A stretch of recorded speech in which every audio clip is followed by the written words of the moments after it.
Comment ça va tout le monde? Ça va bien? OK, alors on va commencer tranquillement. Tout d'abord, je suis contente d'être ici avec vous ce soir. Alors, pour vous dire que probablement il y en a que on s'est déjà rencontrés, mais ça fait à peu près 5 ans cette année. Bonsoir Carole de Longueuil. On s'est rencontrés sur Facebook la semaine dernière. Ben, enchantée. Comme j'ai dit, ça fait 5 ans que je me suis retirée de Facebook ou dans les médias sociaux ou des formations parce que j'avais besoin de travailler encore plus sur moi pour me retrouver, étant donné que qu'est-ce que je partage, c'est quelque chose ça prend beaucoup de sagesse.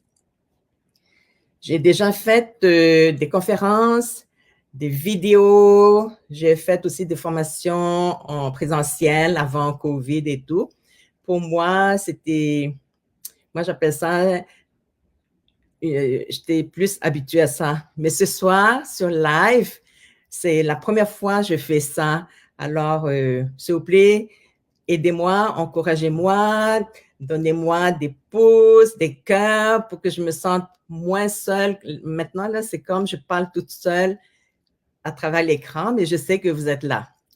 Alors, pour ceux et celles qui ne me connaissent pas, ben, je m'appelle Martine Chujongseng et les élèves m'appellent Sifuzim. Sifu qui veut dire professeur, une enseignante. Alors, ça fait à peu près 13 ans que j'enseigne. Mon but, c'est de partager l'enseignement, ma découverte pour que tout le monde puisse retrouver leur bien-être, leur paix intérieure. Je suis née à Madagascar, de parents d'origine chinoise. Je suis arrivée ici au Québec en 1977, 19 plutôt, pour étudier au cégep. Alors, j'ai fait des déplacements d'une place à l'autre. Madagascar, Macao, pour venir ici au Québec. Puis depuis ce temps-là, je n'ai pas encore décidé de déménager. Mon but, c'est vraiment de rester ici pour pouvoir partager ce que j'ai découvert. Qu'est-ce qui m'a amené à cette voie? Je suis arrivée sur cette voie il y a 20 ans. Ce n'était pas un choix. C'est parce que je ne me sentais pas bien depuis mon enfance. À peu près 7-8 ans, je sentais souvent la fatigue et qui s'est aggravée au fur et à mesure. Je ne comprenais pas. Pourtant, je venais d'une famille aisée, je ne manquais de rien, j'étais bien nourrie, mais intérieurement, j'étais souvent fatiguée. Puis je pensais que j'étais la seule à vivre ça. Avec les années, ça a empiré. Puis jusqu'à temps que je suis arrivée ici au Québec, ben, c'est comme mon état intérieur s'est aggravé. Et c'est comme ça que j'ai commencé à consulter des médecins, des alternatives, mais ils ne pouvaient pas vraiment savoir qu'est-ce que je vivais intérieurement. Jusqu'à un jour, on m'a référé à un professeur chinois qui était devenu mon sifu, maître Simon Low, qui m'a traité puis qui m'a donné cette envie de revivre intérieur parce que intérieurement, j'étais à plat, je comprenais pas trop. Puis c'est comme ça que je suis arrivée sur cette voie. Donc, qu'est-ce qui m'a amené? C'était là où les souffrances que je vivais, que je cherchais des solutions, m'a amené à cette voie spirituelle qui est le bouddhisme originel que je ne savais pas à ce moment-là, je ne connaissais pas. Et 2 ans et demi après que j'ai rencontré mon sifu, il est retourné en Chine. Donc, depuis ce temps-là, j'ai plus de nouvelles de lui, puis je suis toute seule à vivre avec encore mes douleurs, mes souffrances, etc. Et c'est là que j'ai fait des recherches intensives sur cette voie de bouddhisme originelle qui est une voie spirituelle à un autre niveau. Et c'est là que ça m'a amené à atteindre mon illumination moi-même. Donc, pourquoi aujourd'hui j'ai décidé premièrement, de faire ce live-là, c'est que depuis la pandémie, plusieurs gens que j'ai rencontrés, ils disent qu'ils sont souvent fatigués, ils ne sont pas bien. Et c'est là que j'ai dit que dans notre intérieur, on a besoin d'activer notre lumière en premier. Il y a une période avant pandémie, il y a une période après la pandémie. Donc, après la pandémie, on ne peut pas continuer les mêmes outils, le même travail pour retrouver cette énergie-là intérieure. On a besoin d'activer notre énergie de vie en premier, comme illuminer notre énergie en premier. Après, on apprend comment maintenir et comment ne plus la perdre. Alors, qu'est-ce que c'est cette énergie-là? Ben, c'est l'énergie de vie. C'est cette énergie-là qui nous tient en vie. Et ça dépend de son état. L'état, comment qu'on dit ça, l'état? L'état, c'est comme, c'est le niveau de notre énergie. Comme une voiture, là, quand on met de l'essence, donc on voit les lignes, quand ils montent, ben, on sait que c'est plein, mais quand ça baisse, ben, on sait qu'il manque d'essence. Mais notre énergie, on ne peut pas voir à l'œil nu, mais on est capable de ressentir. Quand on est fatigué, c'est que notre état d'énergie baisse. Et quand on booste cette énergie-là, qu'on ramène, ben c'est là que notre énergie remonte et ça donne comme symptôme ou que ça donne sous forme de bien-être. Les symptômes, quand c'est bas, ben on est fatigué, c'est difficile à l'intérieur, on est maussade, on est toujours fâché, des choses comme ça, parce qu'il nous manque de l'énergie intérieurement. Alors, la spiritualité, on pense que c'est une religion. Et d'ailleurs, encore, pourquoi que j'aborde le sujet de la spiritualité, le bouddhisme, c'est parce que moi-même, quand j'étais en Asie, j'ai déjà visité aussi des temples, des immenses temples, des statues vraiment immenses, hein, puis intérieurement, c'est pas tout à fait le même effet que j'ai aujourd'hui. Parce que j'ai toujours cru, comme la plupart d'entre vous, au début, que le bouddhisme, c'est une religion. Moi aussi, je pensais que c'est une religion. Alors, quand j'ai visité les temples, ben, j'avais une résistance, une réticence, comme quoi que je pouvais pas vraiment comme me profiter intérieurement de de la beauté des temples, des statues et tout, parce que je pensais que je visitais comme n'importe quel monument. Et en arrivant ici, mon professeur, mon sifu m'avait dit que si je veux retrouver ma santé, mon énergie et tout, j'avais besoin d'apprendre le bouddhisme. Et là, j'ai dit non, je ne peux pas adhérer dans la religion parce que je suis déjà dans une religion. Il a dit non, parce que le bouddhisme n'est pas une religion. C'est un enseignement de vie qui nous permet d'apprendre à comment reconnecter à l'intérieur de soi-même. J'ai dit, ah oui, mais je ne savais pas c'était ça. Mais même s'il m'a expliqué des choses comme ça, intérieurement, j'avais déjà une idée préconçue que le bouddhisme, c'est la religion. C'est difficile à défaire tout ça. Hein? Si je donne un exemple comme maintenant, est-ce que vous en rappelez la première fois qu'on vous a présenté des mets chinois, par exemple, des egg rolls, des riz frits? Il y a toujours une résistance par rapport à quelque chose de nouveau. Là, on fait toujours une comparaison avec ce qu'on est habitué de prendre ou de manger. Exemple, comme les patates frites versus les egg rolls. On regarde, mais est-ce que je dois goûter? Est-ce que je dois ne pas manger, etc. Et c'est ça notre résistance. On a des idées préconçues qu'on ne veut pas défaire. Mais un coup qu'on a goûté au egg roll ou des riz frits, ça fait comme waouh, c'est bon. Aujourd'hui, même les étudiants me demandent des recettes. Alors, la même chose, il n'y a pas juste des occidentaux versus les habitudes orientaux, mais l'inverse est aussi vrai.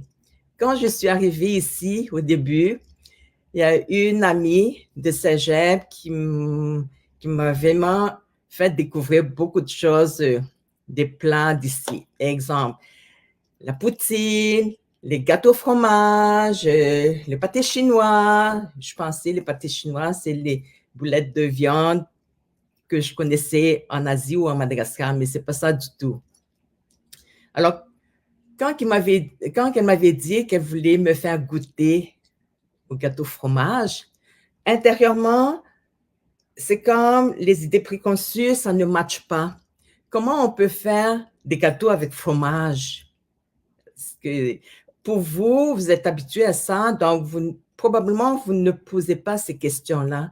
Mais quelqu'un qui n'est pas nécessairement habitué à ces habitudes-là va poser des questions comme ça. Donc, en plus, elle m'avait dit, elle va faire un gâteau au fromage, mais pas besoin de mettre au four. Alors, j'ai dit, hein, comment on sait? Fait que ça tournait à l'intérieur avec les idées préconçues, mais ça se peut pas. Les fromages, on peut pas faire un gâteau, on peut pas le faire cuire. Mais quand elle m'a fait goûter au gâteau au fromage, même de prendre une cuillerée, ça fait comme, oh non, est-ce que je dois goûter ou je dois pas goûter? Mais quand j'ai goûté, ça fait comme, waouh! Et depuis ce temps-là, ben, j'ai adhéré au gâteau au fromage. Pourquoi je parle de ça? C'est la même chose avec la spiritualité, le bouddhisme originel. J'ai passé des publicités pour vous inviter à vous joindre à moi pour aller au temple Tan Pao San le 8 septembre 2024. Pourquoi? Parce que moi, j'ai vécu la réticence quand je suis allée visiter les temples en Asie. Et quand ici, je suis allée au temple Tan Pao San, c'était mon professeur qui m'avait initié en m'expliquant le but d'un temple, qu'est-ce que ça représente les Bouddhas, qu'est-ce que ça représente le temple à l'intérieur et comment qu'on doit se comporter parce que quand on n'a pas des connaissances de base sur le temple, on y va, puis c'est tout le temps, on recule avec ça. Alors, le temple même, pourquoi que quand on voit un temple, premièrement, ça nous émerveille. Et en plus, c'est comme tellement grandiose qu'on ne sait plus trop comment se comporter avec ça. Et c'est là que le temple même, ça représente notre intérieur. On n'a pas vraiment connu comment entrer dans notre intérieur à nous, qui est très beau, très grand et immense. C'est ce que ça représente, le temple. Alors, on va là, c'est pas pour prier, parce que les temples, à l'origine, c'est pas pour prier. C'est vraiment pour nous aider à reconnaître comment ressentir notre intérieur. Et c'est là que c'est important de vraiment comme comprendre que quand on a compris l'explication du temple, de ce que ça représente, c'est beaucoup plus facile d'adhérer que d'aller là avec une réticence ou résistance.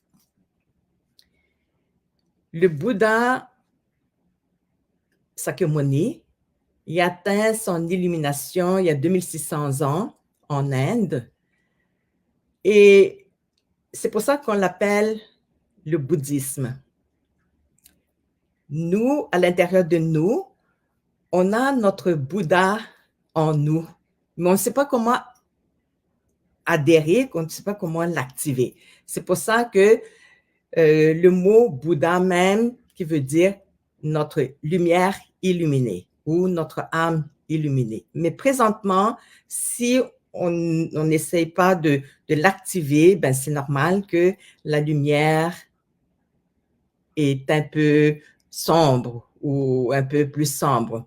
Donc, le but d'apprendre le bouddhisme originel, c'est un enseignement qui vient nous aider à reconnecter à notre âme, à notre énergie vitale. Et c'est cette énergie vitale-là qui nous anime, qui nous tient en vie. Si notre énergie, des fois, est trop basse, ben, c'est là qu'on peut aussi même perdre notre santé, notre vie. Donc, qu'est-ce que moi, je voulais vous dire que aujourd'hui, c'est vraiment une façon d'apprendre à comment activer notre intérieur. Il y a un point spécifique qu'il faut aller toucher. Et quand on va être au temple, je vais vous montrer comment ressentir votre intérieur.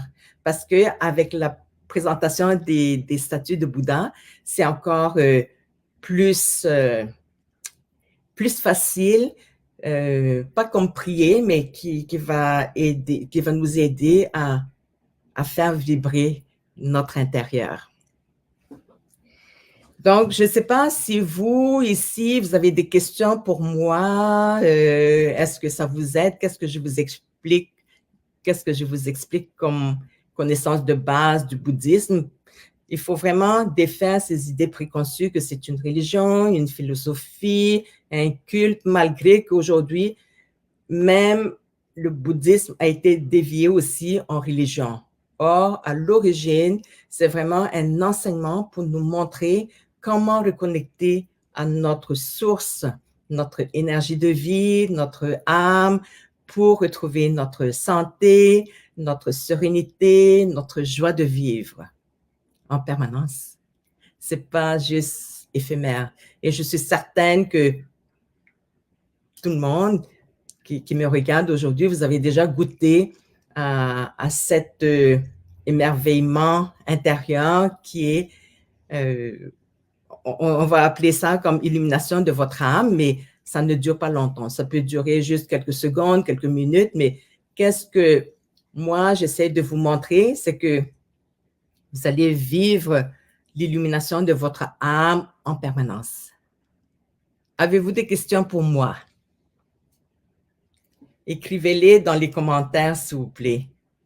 Il y a Carole. À quel endroit le temple où tu donnes les enseignements, c'est au temple Tanpao-san. Sylvie, est-ce que c'est difficile d'atteindre notre âme?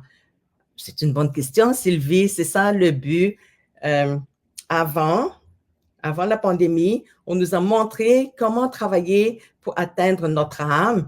Et je peux vous dire aujourd'hui, Sylvie, c'est pas avec le nombre d'années qu'on travaille sur soi qu'on va atteindre notre âme. C'est vraiment une décision qu'on doit pratiquer pour atteindre notre âme, qu'on va vraiment atteindre notre âme illuminée. Là, au temple, je vais vous montrer comment vivre ça et vous allez déjà ressentir sur le coup comment atteindre notre âme parce que il faut apprendre à comment ressentir, comment atteindre l'âme en premier. Et avant l'illumination, on peut dire que on a toujours entendu parler que c'est réservé pour les grands maîtres, pour les grands moines. Mais moi, quand je l'ai atteint, j'étais tout simplement une dame ordinaire, puis je l'ai atteint. Aujourd'hui, je me permets de vous partager parce que ce chemin-là qui a toujours été comme caché ou on n'a pas montré le chemin direct pour atteindre l'âme, je peux vous le montrer aujourd'hui et je peux vous dire que tout le monde a cette capacité et cette possibilité d'atteindre l'illumination de notre âme en suivant qu'est-ce que je vous partage parce que je l'ai vécu, je sais comment y accéder. Ici, Romy qui demande, pouvez-vous expliquer les origines de l'enseignement de Bouddha Sakyamuni? Alors, Bouddha Sakyamuni est né en Inde il y a 2600 ans. Il atteint son illumination par lui-même après 6 ans de dure recherche pour travailler sur lui. Et c'est ce qu'on appelle le bouddhisme d'origine. Mais peu de temps après, il atteint son illumination à l'âge de 35 ans et est décédé à l'âge de 80. Donc, les 45 ans qu'il a enseigné, c'était vraiment l'origine, le bouddhisme d'origine. 500 ans après son décès, ben déjà, le bouddhisme a été dévié. Aujourd'hui, c'est ce qu'on entend partout, soit c'est une religion, philosophie ou culte. Et moi, j'ai appris cette grande technique ou ce grand enseignement qui m'a aidé à me ramener parce qu'on a vraiment besoin de comprendre et d'apprendre le bouddhisme qui est un enseignement pour reconnecter à notre âme. Et je l'ai étudié beaucoup, je l'ai travaillé beaucoup et aujourd'hui, j'ai atteint ça et je souhaite vraiment que tout le monde puisse reconnecter à son âme à travers le bouddhisme originel de la Terre pure de l'Ouest. Est-ce que ça répond, Romy? Quel est le ressenti quand on atteint l'âme? Wow, c'est une bonne question de Gwendalina. Quand on atteint l'âme, l'illumination, on est calme, on est bien, on est joyeux. J'ai pas besoin d'aller au restaurant ou aller en vacances ou avoir des amis, mais intérieurement, ça fait cet effet-là de calme, de paix, de joie. Je peux être toute seule, puis je vis cette joie-là qu'on appelle la joie de vivre. Pas de choses extérieures qui viennent me déranger. Les gens sont là, qu'ils soient bien, pas bien. C'est comme moi, je me sens vraiment bien à l'intérieur de moi. Alors, merci Gwendalina. Frédéric, est-ce que c'est pour tous les âges, hommes, femmes et enfants? Oui. Comme j'ai dit tout à l'heure dans mon introduction, j'ai commencé à sentir la fatigue depuis l'âge de 7-8 ans. C'est ce que moi, je me rappelle. Est-ce que c'est avant ça? Je ne peux pas vraiment confirmer, probablement avant, ou ça a commencé à 7-8 ans. Là, je commençais à vraiment sentir fatiguée. Je mangeais beaucoup pour essayer de combler ce vide intérieur. En fait, c'est un vide intérieur qu'on a. Et ce vide intérieur, ça se traduit par le niveau de notre énergie de vie a baissé. C'est pas par la nourriture qu'on peut augmenter ça. C'est par la reconnexion de notre énergie vitale. C'est comme on branche ou on booste intérieurement qui va faire augmenter cette énergie de vie-là. Alors, tout ça, c'est un apprentissage que je peux vous montrer à travers les formations, à travers la technique que j'ai découvert, qui est la technique ZIM. Oui, il faut aussi voir que quand un enfant est fatigué, en général, comme c'est pas normal qu'un enfant est fatigué, je peux vous dire que ça n'a pas rapport avec l'âge. C'est vraiment que ça a rapport avec le niveau de l'énergie de cette personne-là, que ce soit enfant, adolescent, homme, femme, c'est fait comme ça. Et tout le monde, on a besoin d'apprendre à comment reconnecter à soi pour garder notre énergie intacte à l'intérieur. Ça va? Merci Frédéric. Et Yoklan demande comment maintenir le ressenti de cet état. Justement, quand on a besoin d'apprendre à comment être avec soi, ressentir cet état, puis c'est là qu'on arrive avec la technique que j'ai découvert, être souvent et tout le temps avec soi-même. Même quand on travaille, on a besoin de ça. Alors, qu'est-ce que c'est cette technique, la technique ZIM que j'ai découvert? C'est beaucoup plus, ça c'est le chat qui vient vous dire bonjour aussi. Alors, c'est une technique, c'est pas comme une méditation qu'on doit s'asseoir en forme de lotus. Comme maintenant, je m'assois, je vous parle, puis je pratique ma technique. La technique ZIM, c'est pour aider à ne plus s'éparpiller, à ne pas avoir des pensées vagabondes et à être dans son âme pour activer son énergie vitale intérieure. Au temple, je vais avoir l'occasion de vous montrer un peu comment ressentir votre âme, votre énergie, à peut-être 2-3 reprises. Donc, juste le fait d'être là avec ces explications, vous allez vraiment ressentir votre âme illuminée. Et après, vous allez apprendre à comment le maintenir, comment ne pas comme perdre cet état-là. Ça va? Merci.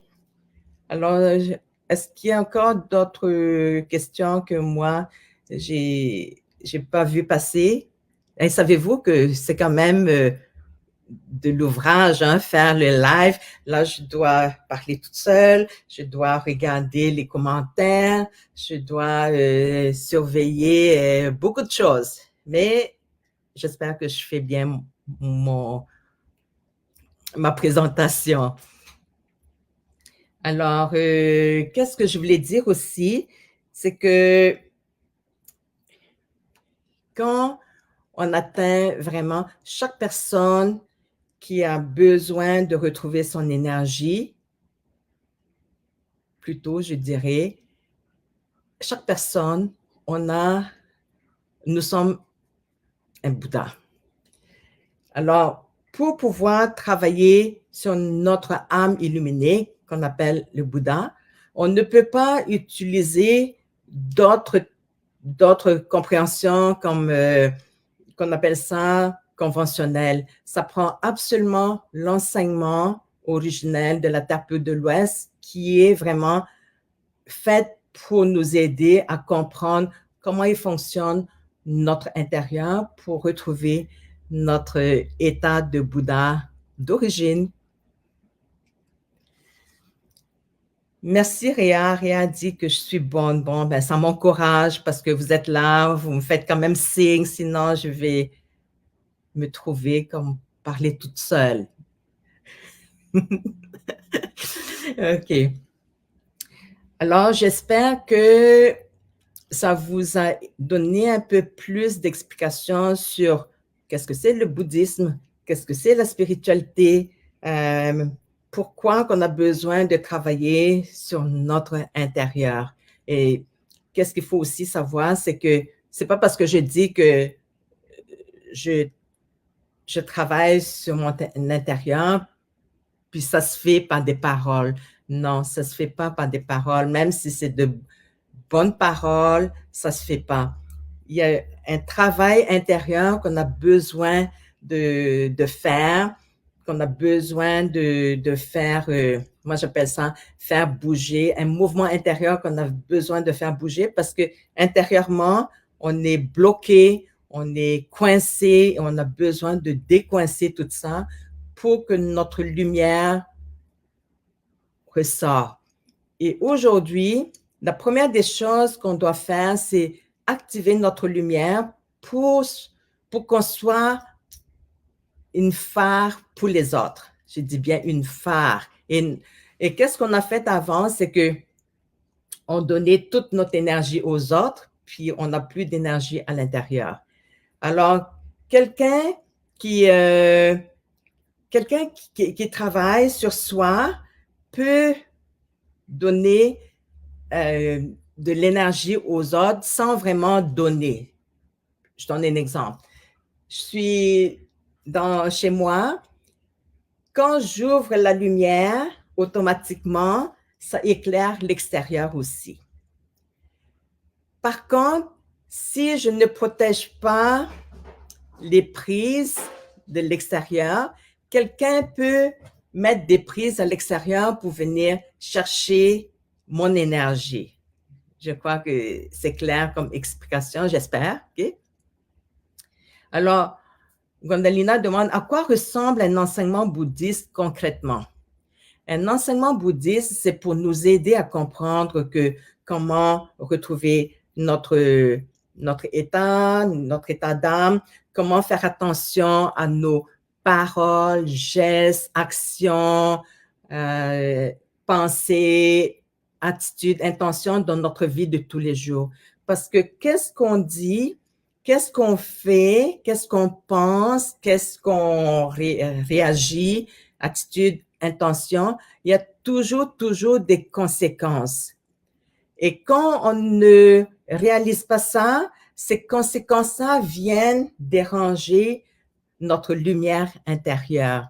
Et le bouddhisme nous permet de faire attention à tout ça pour générer que de bonnes conséquences, parce qu'il y a de bonnes conséquences ou de mauvaises conséquences, qu'on appelle des bons karmas ou des mauvais karmas. Donc, on croit que des karmas, c'est toujours des mauvais, mais il y a aussi des bons karmas et des mauvais. Mais tant qu'on ne réalise pas qu'est-ce qu'on dit, qu'est-ce qu'on fait, ça se peut que je dis quelque chose sans vraiment passer par mon intention, mon attitude, c'est parti comme ça. Et en général, il y a des conséquences qui peuvent générer en mauvaises conséquences. Et ça dérange notre énergie intérieure. Alors, il y a Richard qui demande, mais c'est quoi la technique ZIM? La technique ZIM, c'est un outil pour apprendre, parce que c'est beaucoup plus que, c'est ça que j'ai commencé à dire tout à l'heure, c'est beaucoup plus que la méditation. Merci Richard. La méditation, en général, on a besoin d'avoir un espace pour calme, pour s'asseoir, pour faire en forme de lotus. Mais la technique ZIM, c'est une technique qui permet de faire deux choses en même temps. Calmer le mental et activer notre énergie en même temps. Je dis en même temps parce que la méditation supposée calmer le mental seulement. Un coup que le mental est calme, ben là, on apprend à l'autre étape comment activer notre énergie. C'est beaucoup plus lent et des fois, on ne peut pas attendre parce que le mental aujourd'hui, les pensées augmentent de plus en plus. On parle ici d'à peu près 60 000 à 80 000 pensées par jour. Donc, c'est difficile à gérer tout ça. La technique ZIM, c'est comme on met un bâton là-dessus, non seulement pour calmer le mental, comme j'ai dit tout à l'heure, mais activer notre énergie. Et l'autre chose qui est encore mieux que ça sert comme un genre de protection. Protection pour ne pas que je sorte ou je donne toute mon énergie ou que je ramasse les énergies de l'extérieur aussi. C'est ça la beauté de la technique. Et pour maîtriser tout ça, j'ai besoin aussi d'apprendre le bouddhisme originel de la Terre pure de l'Ouest. C'est comme, je vais essayer de donner une image. C'est comme, j'achète un appareil technologique, OK? Il y a le manuel, puis aussi il y a l'appareil, exemple cellulaire, que je dois savoir comment manipuler. Donc, le manuel, c'est le bouddhisme originel de la Terre pure de l'Ouest. Et après, quand j'ai lu ça, ben là, je peux vraiment comme manipuler le cellulaire que je ne connais pas. Mais quand j'ai mal saisi le manuel d'instruction, ben c'est normal que je n'arrive pas à comment activer ou comment utiliser le cellulaire. La même chose ici, j'ai besoin du bouddhisme originel de la Terre pure de l'Ouest pour comprendre comment je peux ramener à moi pour ne pas perdre mon énergie, pour ne pas avoir des conséquences dans mes paroles, gestes, actions, intentions, attitudes. Alors ici, Julie me demande, est-ce qu'on est capable de changer son karma? Il me semble que quand tout va mal, tout va mal. C'est vrai, Julie, quand on commence à avoir notre énergie qui baisse, c'est comme tout va mal. Mais avec la technique ZIM et la compréhension du bouddhisme originel de la Terre Pure de l'Ouest, on est capable de changer les conséquences qu'on crée à travers les paroles, les pensées, les actions, les gestes, l'attitude, l'intention. Et là, ça devient des conséquences positives. Et quand on a des conséquences positives, beaucoup de conséquences positives, ben, ça aide à augmenter notre état d'énergie. Donc, tout ça, on ne peut pas juste dire, ah, moi, je veux être en santé, mais je dépense d'énergie n'importe comment à travers mes gestes, paroles, actions. Puis après, ben, je ramasse des conséquences qui viennent avec ça sans, moi j'appelle ça sans la sagesse. Alors, bienvenue Richard, merci. Voilà, alors j'espère que je vous ai donné un bref aperçu de comment retrouver notre énergie. Ça prend les connaissances du bouddhisme originel de la Terre Pure de l'Ouest. Ça prend aussi l'acceptation qu'on a besoin d'apprendre à quelque chose de nouveau, comme j'ai dit tout à l'heure. Tant qu'on reste avec des idées préconçues, on n'arrivera pas. Ben, je l'ai vécu, ça. C'est pour ça qu'aujourd'hui, je tiens à vous le dire, que tant que je reste avec une idée que le bouddhisme, c'est une religion, ben, je peux pas comme m'ouvrir ou accepter cet enseignement-là.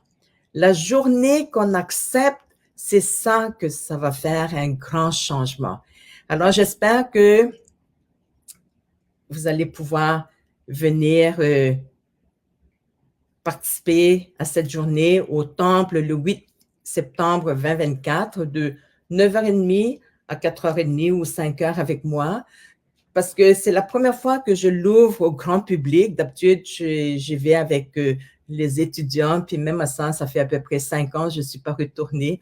On m'a souvent demandé quand est-ce qu'on va retourner. Je dis, ah, je suis occupée présentement, je travaille sur moi aussi, j'essaie de retrouver plus ma sagesse, ma sérénité, ma paix intérieure.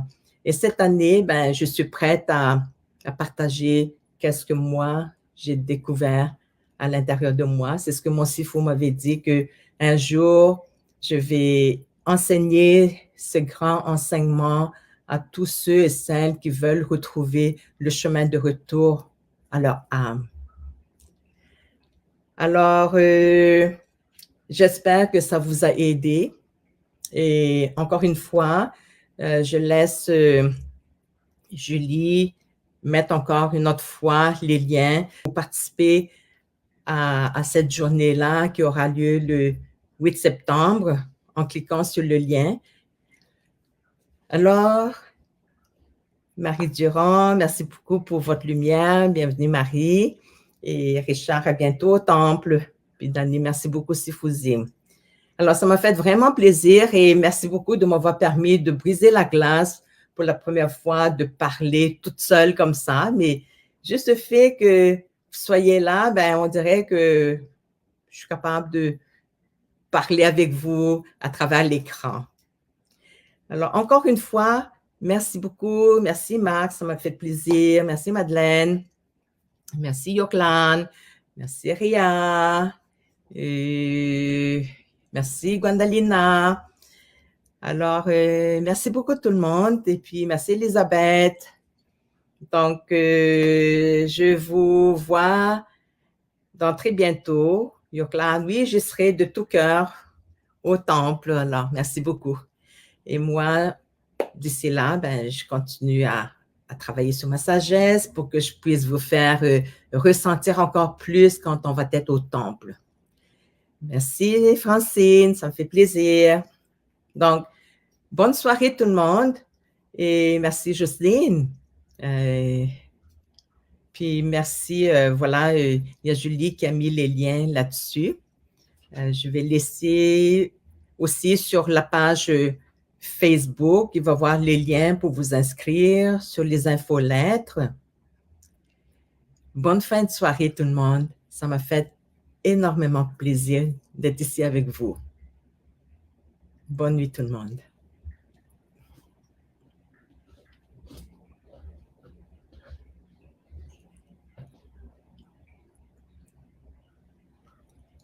Merci Romy.